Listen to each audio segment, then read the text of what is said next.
ট্রেনে গিয়ে হেনস্থা করছে। কি করলেন আপনি? কিভাবে বাঁচলেন? পিছনে তেল দিয়ে ড্রামটা ড্রাম তেল উল্টে দিয়ে দেশকে রাজ্যকে কুলসিত করলেন। চাচাজি, আপনাকে কয়েকদিন পর মরতে হবে। 2019 সালে আপনার ছেলে আপনার দাদার কবরে গিয়ে বাস মেরে বলেছে, এই দাদা 62 সালের দলিল না দিয়ে মরে গেছিস কবরে, এখন দিলীপ ঘোষেরা দলিল চাইছে, তুই কবরের দলিল না দিয়ে মরে গেছিস। এই এলাকার ছেলেরা নিজের দাদর কবরে গিয়ে বাস মেরেছে। আপনাকে বলছে ওয়াকাফ সম্পত্তি সহ বিভিন্ন রকম কারণে যে বিভিন্ন রকম ঘটনাগুলো ঘটছে, আপনার ভূমিকা কি? কি করলেন আপনি? আপনি মরে যাবেন, আর কয়েক বছর পর আপনি মরবেন। কি রেখে যাচ্ছেন পৃথিবীটাতে? কোন পৃথিবী রেখে মরছেন আপনি? ভাবতে আপনাকে হবে। আজকেই খালি ইল্লাল্লাহ ইল্লাল্লাহ করে আর কি করে? আজকেই বাড়িতে গিয়ে চিত হয়ে আকাশের দিকে মুখ তুলে ঘুমিয়ে যখন ভাববেন যে উকিল সাহেব এসেছিল, নাকটা বড় গাল নেই, ঠিকই তো বললো যে আমার 22 বছর অবস্থাতে দেশের রাজ্য বিভিন্ন রকম ছিল। আপনার ভুলের কারণে, আপনার অজ্ঞতার কারণে, আপনাকে ডাইরেক্ট বলছি, আপনার ভুলের কারণে আমাদের মতো লোককে ট্রেনে হেনস্থা হতে হচ্ছে, আমাদের মতো লোককে বিভিন্ন জায়গায় হেনস্থা হতে হচ্ছে। চাচাজি, বাবাজি, এখন আমার একসাথে বাপ কাটা বসে মদ খায় না, এখনো বাপ কাটা বসে সিগারেট খায় না। আপনাকে সচেতন হতে হবে, এই দায়িত্ব আপনাকে নিতে হবে। আর ইয়াং তরুণ ভাই যারা আছে তাদেরকে বলছে, শুধু ননির ননি চেয়েছে আর টুনির মায়ের গান শুনে দেশ কোথায় যাচ্ছে, রাজ্য কোথায় যাচ্ছে, জাত কোথায় যাচ্ছে, কম কোথায় যাচ্ছে, কোনো হুঁশ নেই। ফেসবুকে করে ছবি পোস্ট। আমার যুবক এবং তরুণ ভাইদেরকে বলছে, আল্লাহর কসম, আর আমার চাচাদেরকে বলছে, নেতাজি মহাত্মা গান্ধীর একটা কথা আছে, চাচাজি আপনাকে তো বুঝাতে পারবে না, আপনার 67 বছর বয়স হয়ে গেছে, আপনার 65 বছর বয়স হয়ে গেছে, আপনাকে আমি বোঝাতে পারবো না। আপনি সব জানেন, সব বুঝেন, তবু এখানে দুটো হাত দিয়ে বসে আছেন। আপনাকে এই দায়িত্ব নিতে হবে। এর আগে এনআরসি হলো, 3 তালাক হলো, অনেকেই ভেবেছিল যে এই করতে করতে শেষ হয়ে যাবে। এইবার বাপ মায়ের কবরের কাছে চলে এসছে। এইবার একটাই জিনিস, আপনিও বিভিন্ন সন্তান খুব করে দেখে নিয়েছেন, কারেঙ্গে আমারেঙ্গে। যদি না পারেন তো আজকেই কবর করেন, এলাকার কবরস্থানে গিয়ে আপনি কবর করে কবরে ঢুকে বসে থাকেন। কারণ কিয়ামতের দিন আপনাকে আল্লাহর সামনে জবাব দিতে হবে। যেই দিন আল্লাহ আপনাকে প্রশ্ন করবে, আমার ঘর আমি পুরো কায়নাতের মালিক, বিশ্বের মালিক, সমস্ত কিছুর মালিক, আমার কাছে তুমি শরিয়তের অনেক কিছু না মেনে জান্নাত চাইতে এসেছো। আমার ঘরকে নিয়ে যেদিন আক্রমণ হয়েছে, আমার সম্পত্তিকে নিয়ে যেদিন আক্রমণ হয়েছে, আপনার কাছে উত্তর নাই। আপনি যদি পারেন তাহলে আজকে সজাগ এবং সচেতন হবেন। যদি না পারেন, কিয়ামতের দিন লজ্জিত হবেন। তার আগে কবরস্থানে গিয়ে একটা পোস্টার নিয়ে বসে থাকেন যে আল্লাহ আমি আর পারলাম না, আল্লাহ আমাকে বিবেক দিয়েছো, বুদ্ধি দিয়েছো, কিন্তু ক্ষমতা দাওনি বলে আমি পারলাম না। আজকে কবরে চলে যাবেন। বড্ড বুক চিরে যদি আপনাদেরকে দেখায় বর্তমান দিনের পরিস্থিতি, একটা ফেসবুকে যদি কোনো পোস্ট করি তার আগে 72 ঘন্টা ভাবতে হচ্ছে। কেন? কি আছে? কি এমন হলো? আজকে এই পেহেলগামের ঘটনার পর কামরুজ্জামান সাহেব যখন কলকাতায় ব্রিগেড মাঠে ডাকলো, সেই মিটিং এর আগের দিন পর্যন্ত যে পরিস্থিতি গোটা রাজ্যে ওয়াকাফকে নিয়েছিল, আজকে আপনাদের 12 ফুট পার করে যখন বিরিয়ানি খেতে ঢুকছি, আমার মুসলিম ভাই আদমের সন্তান আমাকে বলছে কোথায় যাচ্ছেন, বলছি ওয়াকাফ। ও এখনো ওয়াকাফ আছে? আজব ব্যাপার, এখনো আছে? আমাকে জিজ্ঞাসা করছে। যদি এই হয়, আমার যা কমের হয়, তাহলে মোদী এবং অমিত শাহকে দাঁড়িয়ে দিলাম। মোদী এবং অমিত শাহ মুসলমানদের ইঞ্জিনের ক্ষমতা বুঝে গেছে, হঠাৎ করে উঠে হঠাৎ করে বসে যায়, এনার্জি এনার্জি এনার্জি এনার্জি, তিন চার কি এমন হলো? কেন ওয়াকাফের মিটিং এ এরকম লোক হবে? কেন বাড়ি থেকে লোক আসবে না? এই জাতিকে প্রশ্ন করতো না এই জাতের মানুষ? এই জাতকে বাঁচাতে গিয়ে বিভিন্ন জায়গায় বিভিন্ন রকম শিকার হচ্ছি, আর আমার জাত এখানে নিজের সম্পত্তি বাঁচাতে, আল্লাহর সম্পত্তি বাঁচাতে উপস্থিতির সংখ্যা দেয়। কার জন্য, কিসের জন্য? আমি ভাইকে বলেছিলাম যে আমি মিটিং করা বন্ধ করে দিয়েছি, আর মিটিং এ যাব না। যার জন্য তাদের তার ফেরায় পারি, কি দরকার আছে? আরে আমার শ্রদ্ধেয় আব্বাজান যদি মারা যায়, তো আমি মোফাক্কে বলেছিলাম আমার নেটওয়ার্ক, আমার ক্ষমতা, আমার পাওয়ার অবলম্বন করে যদি আমার মনে করি যে আমার শ্রদ্ধেয় আব্বাজানকে হাইকোর্টে মামলা করে হোক, নেটওয়ার্ক করে হোক, আর জেল ধরে হোক, ধর্মতলার বুকে আমার আব্বাকে কবরস্থ করব। এই এলাকার জয়নাল, এই যে মফিদুল চালাচ্ছে, এই যে জয়নাল ঘুরঘুটি চালাচ্ছে, তোর বাপকে কি করবি তুই? তোর বাপকে বাঁচাতে তোকে জানতে হবে। এই জাত এবং কলমকে জানতে হবে, জানতে আপনাকে হবে। হলো অনেকদিন, 75 বছর, 75 মানুষকে পতাকা নিয়ে দেশ স্বাধীন করার পরও পতাকা তুলেছি। আজও শুনতে হয় পাকিস্তান যাবি না বাংলাদেশ যাবি। ব্রাদার ইসলাম অত্যন্ত আক্ষেপের সুরে, অত্যন্ত দুঃখী অবস্থাতে কাঁদতে কাঁদতে আপনাকে বলি, এই জাত এবং এই কওমকে বলি, ব্রাদার ইসলাম আপনারা জানেন শরিয়ত আমরা মানি। আমাদের এই এলাকাতে যে সমস্ত কবরস্থান নুরুদ্দিন সাহেব পাঠ করে আইনগুলো বলে, একটা আইন বলছি 48টা, কামরুজ্জামান ভাইরা সব ডিটেলস আপনাদেরকে বলবে। একটা কথা আপনাকে বলি, 48টা নতুন পাঠ হয়েছে। তার মধ্যে একটা পাঠটি এই এলাকার রহিম হাজি, এই এলাকাতে এইখানে 5000 মুসলমান আছে, এইখানে 10 বিঘা কবরস্থান আছে। এই কবরস্থানে বৃষ্টির দিনে জল উঠে যায়। আমার বাপ যখন মারা গেছে, এইদিকে মসজিদের মাইকে আজান হলো, কবর খুঁড়তে গেল, কবরের পানি আমার প্রিয় আব্বাজান যার পানিতে আমি তৈরি, সেই আব্বাজানকে পানি অবস্থাতে কবর দেওয়া হয়েছে। এই দেখে এই এলাকার মোস্তফা হাজিকে গিয়ে যখন এলাকার মুসলমানরা বললো, মোস্তফা সাহেব আপনার ওই উঁচু জায়গাটা 10 কাঠা আছে, আমাদেরকে দান করুন, আল্লাহ আপনাকে সম্পত্তি দিয়েছে, ইজ্জত দিয়েছে, সাহেব আপনি আপনার ওই দিঘির পাড়ের উঁচু জায়গাটা দেন, আমরা এলাকার মুসলমানরা এখানে কবরস্থানে কবর দিব। হাজি সাহেব বললো ঠিক আছে, দিয়ে দিলাম। এর আগে পর্যন্ত, এই আইন আসার আগে পর্যন্ত আপনারা গেলেন এলাকায়, বিএলও অফিস, রেজিস্ট্রি অফিসে দলিল কাগজপত্র রেডি হলো, হাজি সাহেব আধার কার্ড দিয়ে টিপটাপ দিয়ে রেজিস্ট্রি হয়ে গেল কবরস্থান। বর্তমান আইনে বলছে এই হাজি সাহেবকে আধার কার্ড নিয়ে যেতে হবে। আপনাদের আধার কার্ড আছে? আধার কার্ডে দেখবেন ছবি আছে।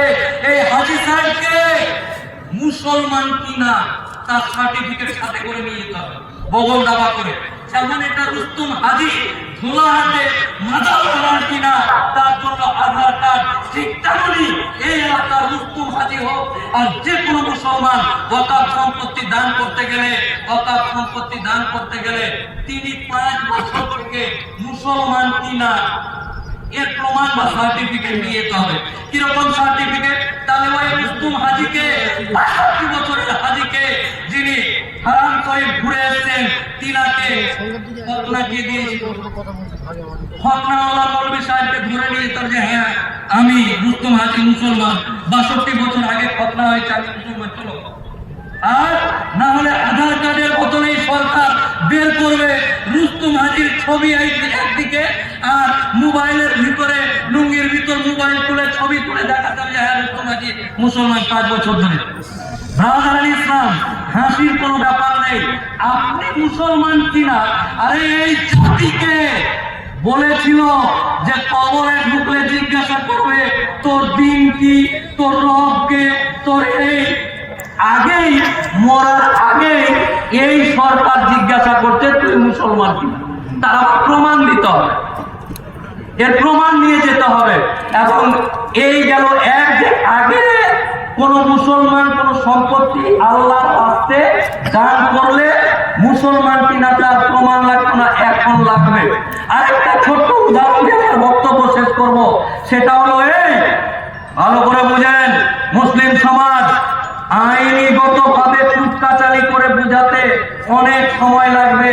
ডাইরেক্ট বলছি, এই এলাকার 10,000 মুসলমান, এইখানে কবরস্থান আছে 10 বিঘা।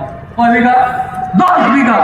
এই 10 বিঘা নরেন্দ্র মোদী এবং তার সরকার বলছে, মুসলমান কাঠমোল্লা তোরা তো মরিস, এই এলাকার মানুষ মরে যায় 6 মাসে 2টা, 3 মাসে 1টা, মাসে 1টা, বছরে 10টা বা 15টা। তোরা 10,000 মুসলমান 10 বিঘার মতো দামি জায়গাটা ভোলা হাটে ঘেরে রেখে দিয়েছিস কেন? তোরা তো মরিস বছরে 10টা 5টা, তো 10টা 5টাকে মাটি দিতে কতটা জায়গা? 10 টাকা লাগে। 10 টাকা তোরা আলাদা করে ঘেরে নে, আর 9.5 বিঘা সরকারকে দিয়ে দে। ওই সরকার ওখানে ভুটভুটি স্ট্যান্ড করবে, আর পানের পিঠ ফেলবে, বাস স্ট্যান্ড করবে, বা আর কিছু করবে। মানে মুসলমানের রক্ত নেই, পুজ হয়ে গেছে। মুসলমানের রক্তটা আর রক্ত নেই, পুজ হয়ে গেছে। আমার বাপ যেখানে শুয়ে আছে, আমার মা যেখানে শুয়ে আছে, আমার দাদু যেখানে শুয়ে আছে, এই সরকার ওই জায়গাটা নিয়ে ওখানে টোটো স্ট্যান্ড আর বাস স্ট্যান্ড করে আমার বাপের কবরে টোটো চালাবে, পানের পিঠ ফেলবে। আর আমি মোফাক্কিরুল ইসলাম, মানে আমি মুসলমান, আমার রক্ত পুজ হয়ে গেছে। তাই আপনাদের সকলকে এই বিপদ ঘনিয়ে আসছে জাতির উপর। চাচাজি, মাইন্ডে এবার আপনাকে নিতেই হবে। করেঙ্গে আমারেঙ্গে, এইবারই শেষ। অনেক ফাঁকি দিলেন, অনেক সময় নষ্ট করলেন, অনেক রকম গল্প গুজব করে টাইম দিয়েছেন। এটা যদি আপনি মনে করেন হালকা ভাবে নেন, তাহলে আর বাঁচলো কি? আপনার বাঁচলো কি? আপনার বাপের কবর আপনার সামনে জিসিপি দিয়ে খুঁড়ে টানতে টানতে নিয়ে যাবে। এর থেকে বেঁচে থাকা ভালো না মরে যাওয়া? তাই আপনাদের সকলকে একটু 1 মিনিট চিন্তা করার কথা বলতে আসছি। চিন্তা করতে হবে যে দেশটা কোথায় যাচ্ছে, রাষ্ট্রটা কোথায় যাচ্ছে। কেন একজন হাইকোর্টের উকিল, কেন একটা দেশ বরণ্য ব্যক্তি, কেন কামরুজ্জামান ভাই, কেন নুরুদ্দিন সাহেব এবং রইসুদ্দিন সাহেবেরা এই ফাঁকা মাঠে গরমের দিনে কেন আসবে? কি দরকার পড়েছে? কোন এমন ডাল বলে গেছে? না, আপনাদেরকে বলতেছি, কারণ আমি মনে করি এই এলাকার মানুষ দিন আনে দিন খায়, দিনে 300 টাকা ইনকাম করবে কি করে, এতে দিন চলে যায়। আর এই ইনকাম করতে গিয়ে রাজ্য এবং দেশ কোন দিকে চলে যাচ্ছে, এটা আপনাদেরকে ভাবার সময় এসছে। তাই ব্রাদার ইসলাম, দেখেন মক্কা শহরে যখন চারিদিক থেকে হাতি দিয়ে আক্রমণ করতে আসে, তখন কিন্তু আবাবিল পাখি এসেছিল। নুড়ি পাথর মুখে নিয়ে আবাবিল পাখি এসেছিল। হে আল্লাহ, আল্লাহ আল্লাহ, এই এলাকার চাচাজি, বাবাজি, মুরব্বী, হে আল্লাহ, এই পবিত্র মঞ্চ থেকে দোয়া রাখছি আল্লাহ আপনার কাছে, এই এলাকার বাবাজি মুরব্বীদেরকে তুমি আবাবিল পাখির মতন শক্তি দাও আল্লাহ। হে আল্লাহ, এই এলাকার বাবাজি চাচাজি যারা আছে, তারা যেন আপনার দ্বারা শক্তি প্রাপ্ত হয়ে এই দেশ এবং সমাজকে সুন্দরভাবে এগিয়ে নিয়ে যেতে যুবকদেরকে পথ নির্দেশনা করতে পারে আল্লাহ। এই যুবক, তোমার জন্ম এখানকার নেতার পাঁচাটার জন্য হয়নি, তোমার যৌবন নষ্ট করার জন্য তোমার জন্ম হয়নি। তুমি বেঁচে আছো মানে এই এলাকার সমাজ ঠিক থাকবে, তুমি বেঁচে আছো মানে এই এলাকার শান্তি শৃঙ্খলা থাকবে। যুবক, আমার প্রাণ প্রিয় যুবক ভাই, হে আল্লাহ, আমার যুবক ভাইদেরকে তুমি হযরত উমরের মতন জাযবা দিয়ে দাও, হযরত আলীর মতন শক্তি দান করো আল্লাহ। হে আল্লাহ, এই এলাকার ভাই এবং মুরব্বী যারা আছে, তাদেরকে আপনি স্বয়ং নিজ হাতে এই দেশ এবং সমাজকে আপনার সম্পত্তিকে বাঁচাতে যেন তারা ঝাঁপিয়ে পড়তে পারে, এই শক্তি তুমি দান করো। হে আল্লাহ, প্রত্যেকটা মুসলিম সমাজের আমার ভাই বাবা মুরব্বী যারা আছে, তাদেরকে আবার বক্তব্য দেওয়া যাবে। অনেক দুটা কথা বলতে চাই এই মুহূর্তে 1 সেকেন্ডের মধ্যে আপনাদের দেশ এবং সমাজ নিয়ে ভাবতে এখন না না না, কোনো টাইম নেই, ভুল বুঝবেন না, এক্ষুনি, এই মুহূর্তে জাগবেন না মানে আপনি ছেলে রাখবেন, মেয়ে নাতি পোতা ওই দিন রেখে মরে যাবেন, আর আমাদেরকে ভোলা হাত থেকে পার হয়ে টুকটুকিতে গেলে বলে আয় নামা, আয় নাম, উকিল সাহেবের একটা নাম দেখে দেখে দেখে কি আছে এই করে মেরে দিলেন, আর আপনি বেঁচেই থেকে গেলেন, কি করে হবে? ওয়াকাফ সম্পত্তি আল্লাহর সম্পত্তি, ওয়াকাফ সম্পত্তি আল্লাহর দান করা সম্পত্তি।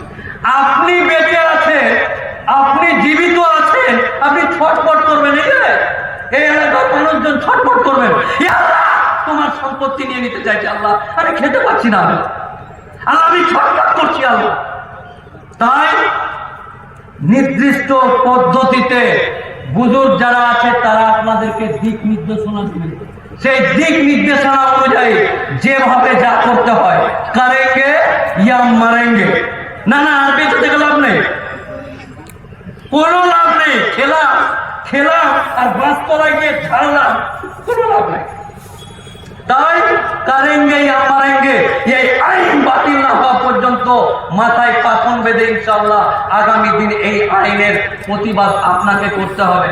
আবার মহান আল্লাহ তাআলার কাছে এই মুরব্বী এলাকার বাবাজিদেরকে মহান আল্লাহ তাআলার কাছে দোয়া চেয়ে, এবং আমার ইয়াং এবং তরুণ তুর্কি ভাই যারা আছে তাদের কাছে আল্লাহর কাছে দোয়া চেয়ে হযরত আলী এবং হযরত উমরের মতন জজবা দান করো আল্লাহ, এবং আগামী দিন আপনার রহমতের দরজা থেকে আমার ভুলের কারণে, আমার বাপের ভুলের কারণে, আমার দাদুর ছেড়ে যাওয়া ভুলের কারণে হে আল্লাহ আমাদের এই সমস্ত মানুষের কাছ থেকে তুমি রহমতের দরজা উঠিয়ে নিবেন আল্লাহ।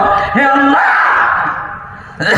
আমরা ক্ষমা চাইছি আল্লাহ তোমার কাছে, আমরা অপারক আল্লাহ, আমাদের শক্তি দিয়ে যা যা করণীয় তা তা করতে রাজি আছি আল্লাহ, ইনশাআল্লাহ আমরা রাজি আছি। নারায়ে তাকবীর, নারায়ে তাকবীর, আরো জোরে নারায়ে।